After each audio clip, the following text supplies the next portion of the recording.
Train के AC compartment मेरे सामने की सीट पर लड़की बैठी ने मुझसे पूछा, हेलो, क्या आपके पास एक सिम मोबाइल निकालने की पिन है?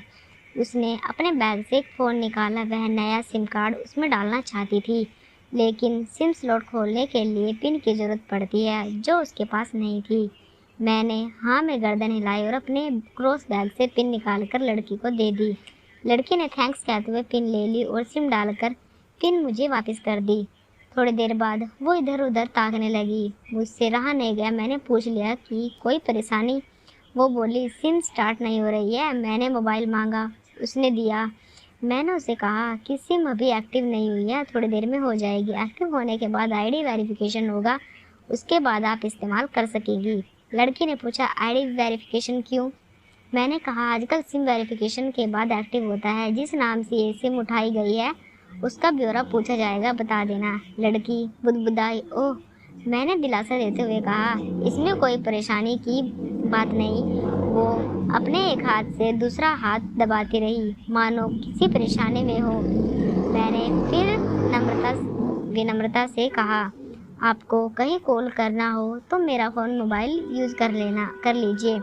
लड़की ने कहा, जी फ़िलहाल नहीं, थैंक्स। लेकिन ये सिम किस नाम से खरीदी गई है मुझे नहीं पता। मैंने कहा, एक बार एक्टिव होने दीजिए, जिसने आपको सिम दी है उसी के नाम की होगी। उसने कहा, ओके, कोशिश करते हैं। मैंने पूछा, आपका स्टेशन कहाँ है? लड़की ने कहा, दिल्ली। और आप? लड़की ने मुझसे पूछा। मैंने कहा, दिल्ली ही जा रहा हूँ, एक दिन का काम है। आप दिल्ली में रहती हैं या? लड़की बोली, नहीं नहीं, दिल्ली में कोई काम नहीं, ना ही मेरा घर है वहाँ। तो मैंने उत्सुकतावश पूछा।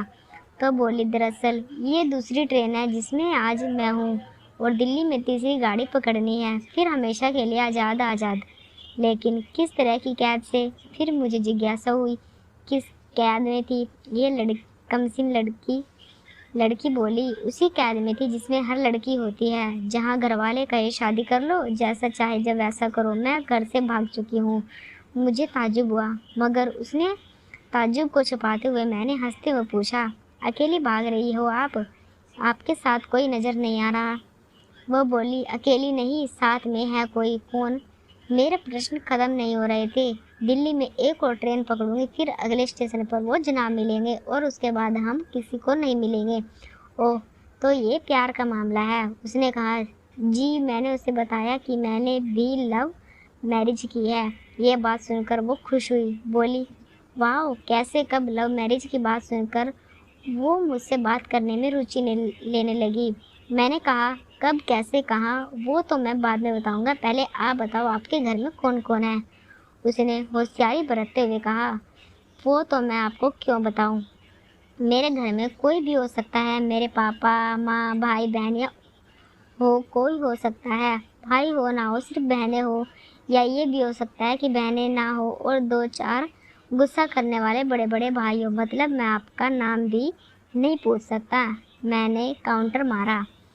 वो बोली, कुछ भी नाम हो सकता है मेरा, टीना, मीना, रेना, कुछ भी। बहुत बातूनी लड़की थी वो। थोड़ी इधर थोड़ी उधर बातें करने के बाद उसने मुझे टॉफ़ी दी, जैसे छोटे बच्चे देते हैं क्लास में। बोली, आज मेरा बर्थडे है। मैं आपकी हथेली से टॉफ़ी उठाते हुए बधाई दी और पूछा, कितने साल की हुई? वो बोली, 18। मतलब भाग कर शादी करने की कानूनी उम्र हो गई है आपकी। वो हंसी।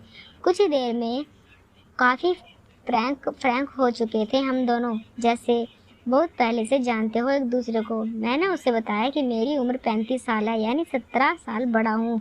उसने चुटकी लेते हुए कहा, लग तो नहीं रहे हो आप। मैंने मुस्कुरा दिया। मैंने उससे पूछा, तुम घर से भाग कर आई हो, तुम्हारे घर में चिंता कर निशान जरा भी नहीं है। इतनी बेफिक्री मैंने पहली बार देखी। खुद की तारीफ सुनकर वो बहुत खुश हुई। मुझे उन जवाबों ने मेरे लवर से पहले ही समझा दिया था कि जब घर से निकलो तो बिल्कुल बिंदास रहना, घर वालों के बारे में बिल्कुल मत सोचना, बिल्कुल अपना मूड खराब मत करना, सिर्फ मेरे और हम दोनों के बारे में सोचना। और मैं वही कर रही हूँ। मैंने फिर चुटकी ली। कहा, उसने तुम्हें मुझ जैसे अनजान मुसाफिरों से दूर रहने की सलाह नहीं दी। उसने हंसकर जवाब दिया, नहीं, शायद वो भूल गया होगा ये बताना। मैंने उसके प्रेमी की तारीफ करते हुए कहा, वैसे तुम्हारा बॉयफ्रेंड काफ़ी टैलेंटेड है। उसने किस तरह से तुम्हें अकेले घर से रवाना किया, नई सिम और मोबाइल दिया, 3 ताकि कोई ट्रैक ना कर सके। Very talented person. लड़की ने हामी भरी, बोली, बहुत टैलेंटेड है वो, उसके जैसा कोई नहीं।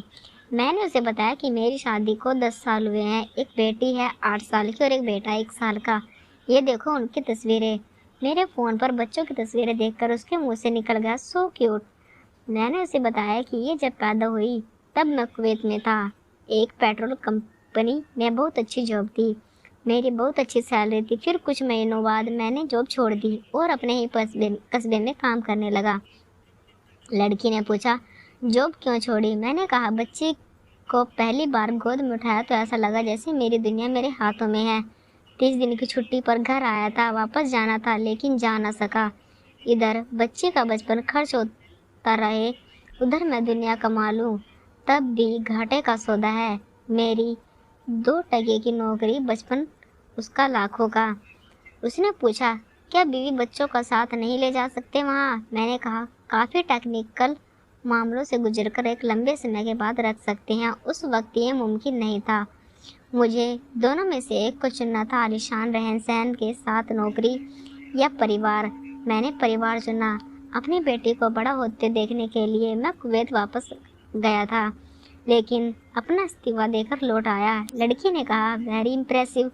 मैं मुस्कुराकर खिड़की की तरफ देखने लगा। लड़की ने पूछा, अच्छा, आपने तो लव मैरिज की थी ना, फिर आप भाग कर कहाँ गए? कैसे रहे, कैसे गुजारा वो वक्त?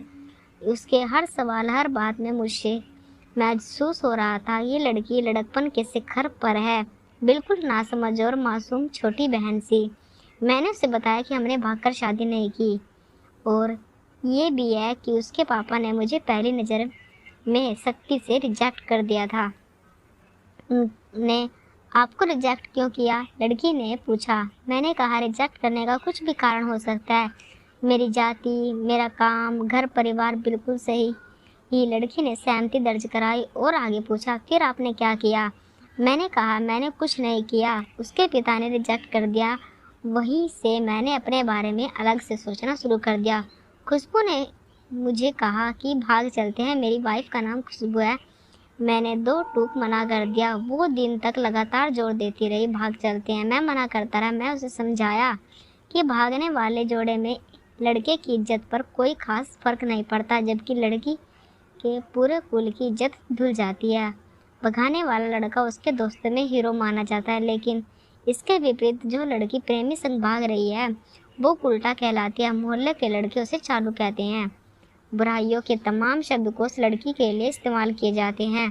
भागने वाली लड़की आगे चलकर 60 साल की वृद्धा भी हो जाए तब भी जवानी में किए गए कांड उसका कलंक उसके माथे पर से नहीं मिटता। मैं मानता हूँ कि लड़का लड़की को तोलने का यह दोहरा मापदंड गलत है, लेकिन हमारे समाज में तो यही नज़रिया गलत है, मगर सामाजिक नज़रिया यही है। वो अपने नीचे का होठ दांतों तले पीसने लगी।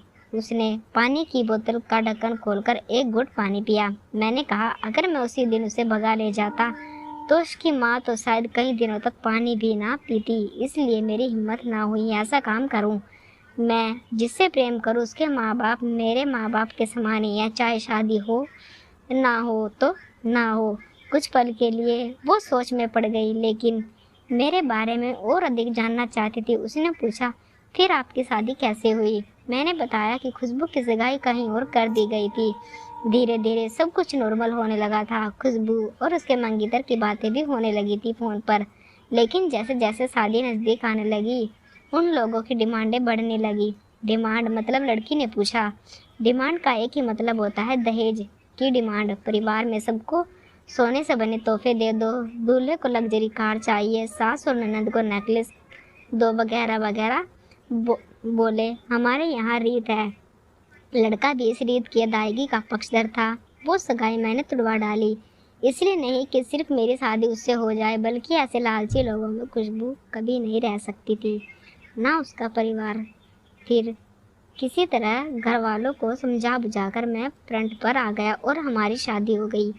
ये सब किस्मत की बात थी। लड़की बोली, चलो अच्छा हुआ आप मिल गए, वरना वो तो गलत लोगों में फंस जाती। मैंने कहा, जरूरी नहीं कि माता पिता का फैसला हमेशा सही हो, और ये भी जरूरी नहीं कि प्रेमी जोड़े की पसंद सही हो। दोनों में से कोई भी गलत या सही हो सकता है। काम की बात यहाँ ये है कि कौन ज़्यादा वफादार है। लड़की ने फिर पानी का घूंट पिया और मैंने भी। लड़की ने तर्क दिया, हमारा फैसला गलत हो जाए तो हो, कोई बात नहीं, उन्हें गलानी नहीं होनी चाहिए। मैंने कहा, फैसला ऐसा हो जो दोनों का हो, बच्चों और माता पिता दोनों की सहमति, वो सबसे सही है। बुरा मत मानना, मैं कहना चाहूँगा कि तुम्हारा फैसला तुम दोनों का है, जिसमें तुम्हारे पेरेंट्स शामिल नहीं हैं। ना ही तुम्हें इश्क का असली मतलब पता है अभी। उसने पूछा, क्या इश्क का सही अर्थ?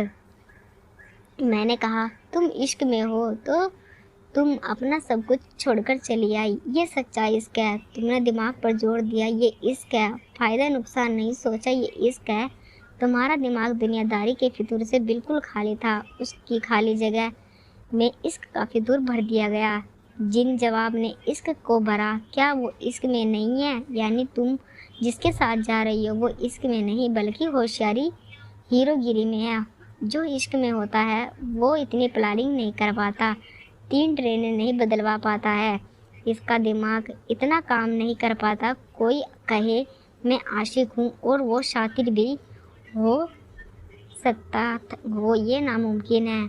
मजनू इश्क में पागल हो गया था। लोग पत्थर मारते थे उसे इश्क में। उसकी पहचान तक मिट गई। उसे दुनिया के मजनू नाम से जानती है, जबकि उसका असली नाम कैसा था जो इस्तेमाल नहीं किया जाता। वो शातिर होता है तो केस में मजनू ना बन पाता। फरहाद ने शीरों के लिए पहाड़ी को खोदकर नहर निकाल डाली थी और उसी नहर में उसका लहू बहा था। वो इश्क था। इश्क में कोई फकीर हो गया, कोई जोगी हो गया। किसी मांझी ने पहाड़ तोड़कर रास्ता निकाल दिया। किसी ने अतिरिक्त दिमाग नहीं लगाया, चालाकी नहीं की। लालच, हवस और हासिल करने का नाम इश्क नहीं है। इश्क समर्पण करने को कहते हैं, जिसमें इंसान सबसे पहले खुद का समर्पण करता है, जैसे तुमने किया। लेकिन तुम्हारा समर्पण हासिल करने के लिए था, यानी तुम्हारे इश्क में लालच की मिलावट हो गई। लड़की अचानक खो सी गई। उसकी खिलखिलाहट और खिलदारपन एकदम से खामोशी में बदल गया। मुझे लगा मैं कुछ ज़्यादा बोल गया, फिर भी मैंने जारी रखा। मैंने कहा, तुम्हारे प्यार तुम्हारे पापा तुमसे करते हैं। कुछ दिनों बाद उनका वजन आधा हो जाएगा। तुम्हारी माँ कई दिनों तक खाना नहीं खाएगी, ना पानी पिएगी, जबकि आपको अपने आशिक को आजमा कर देख लेना था। ना वो उनकी सेहत पर फर्क पड़ता, ना दिमाग पर। वो अक्लमंद है, अपने अच्छा सोच लेता। आजकल गली मोहल्ले के हर तीसरे लौंडे लपाटे को इश्क हो जाता है। वो इश्क नहीं, वो सिनेमा जैसा कुछ है, एक तरह की स्टंटबाजी, डेयरिंग, अलग कुछ करने का फितूर और कुछ नहीं।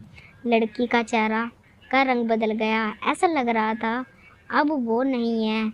उसका दिमाग किसी अतीत में टहलने निकल गया। मैं अपने फ़ोन का स्क्रॉल करने लगा, लेकिन मन की इंद्री उसकी तरफ थी। थोड़ी देर में ही उसका और मेरा स्टेशन आ गया। बात कहाँ से निकली थी और कहाँ पहुँच गई। उसके मोबाइल पर मैसेज टोन बजी। सिम एक्टिव हो चुका था। उसने चुपचाप बैग में से आगे का टिकट निकाला और फाड़ दिया। मुझे कहा एक कॉल करना है। मैंने मोबाइल दिया। उसने नंबर डायल करके कहा, सॉरी पापा, और सिसक कर रोने लगी। सामने से पिता भी फ़ोन पर बेटी को संभालने की कोशिश करने लगे। उसने कहा, पिताजी आप बिल्कुल चिंता मत कीजिए, मैं घर आ रही हूँ। दोनों तरफ से भावनाओं का सागर उमड़ पड़ा। हम ट्रेन से उतर गए। उसने फिर से पिन मांगी। मैंने पिन दी। उसने मोबाइल से सिम निकाल कर तोड़ दी और पिन मुझे वापस कर दिया। कहानी का अंत पढ़ने का धन्यवाद। देश की सभी बेटियों को समर्पित ये मेरा दावा है। माता पिता से ज़्यादा तुम्हें दुनिया में कोई प्यार नहीं करता। कहानी पढ़कर शेयर अवश्य कीजिएगा। शायद कोई परिवार, कोई बेटी और उनका भविष्य बच जाए।